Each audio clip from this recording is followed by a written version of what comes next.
8x³ - 4x + 1 এই বীজগণিতিক রাশিটিকে উৎপাদকে বিশ্লেষণ করতে হবে।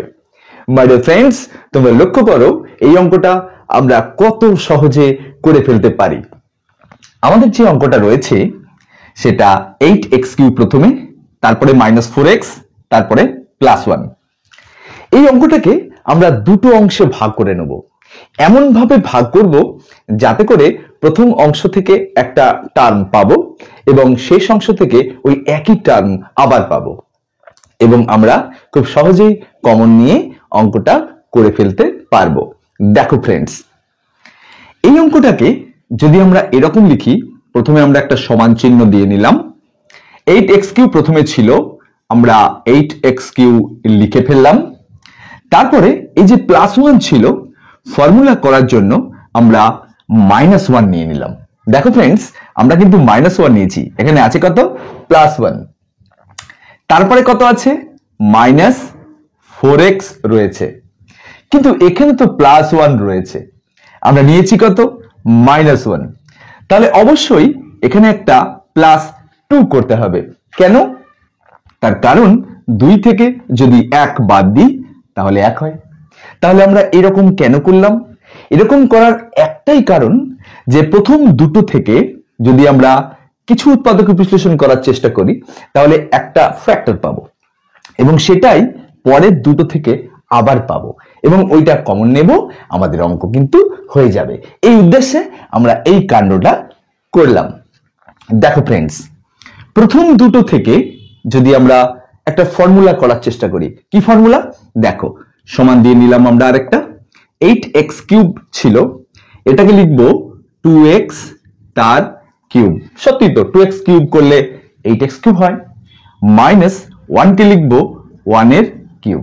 দেখো ফ্রেন্ডস, এটা a³ - b³ এর সূত্র কিন্তু হয়ে গেছে, সেটা আমরা এরপরে অ্যাপ্লাই করব। শেষের দুটো থেকে আমরা -2 কমন নিতে পারি, তাহলে কি থাকবে? 4x থেকে -2 নিয়ে নিলে 2x থাকবে, তারপরে মাইনাস চিহ্ন থাকার দরুন প্লাসে মাইনাসে -1 হবে। দেখো ফ্রেন্ডস, 2x³ - 1 এর কিউব, তাহলে কি হলো? a³ - b³ এর সূত্র। কি সূত্র? আমরা ক্লাস 8 এ এটা শিখেছি। কি না? a - b into a² + ab + b²। ওই সূত্রটা আমরা এবার অ্যাপ্লাই করব। এটা কিন্তু উৎপাদকের সূত্র, এটা আমরা অ্যাপ্লাই করব। দেখো ফ্রেন্ডস, তাহলে এইটুকুকে আমরা কি লিখবো? লিখবো 2x - 1, তাহলে a - b হয়ে গেল। তারপরে লিখবো a² + ab + b²। a² মানে কত? 2x, এটার হোল স্কয়ার, প্লাস ab বলতে কত? 2x × 1 a R b plus b² মানে 1² কারণ b বলতে এখানে একই ছিল। আর শেষে কত? -2, যেমন কমন ছিল আমরা লিখে দিলাম। দেখো ফ্রেন্ডস, এখানে কিন্তু 2x - 1 রয়েছে, যে উদ্দেশ্যে আমরা এই কাণ্ডটা করেছিলাম। আবার এখানেও কিন্তু সেই 2x - 1ই রয়েছে, তাহলে ওটা আমরা কমন নিয়ে নিতে পারবো।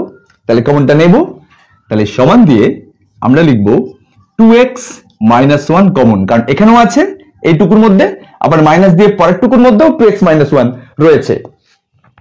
তাহলে আমরা একটা থার্ড ব্র্যাকেট দিয়ে নিলাম, কারণ অনেক রাশি রয়েছে, তাহলে আমরা দেখতে সুবিধা হবে, বুঝতে সুবিধা হবে। তাহলে 2x এর হোল স্কয়ার কত হয়? 2 × 4, তাহলে 4x² প্লাস 2x × 1, তাহলে কত হবে?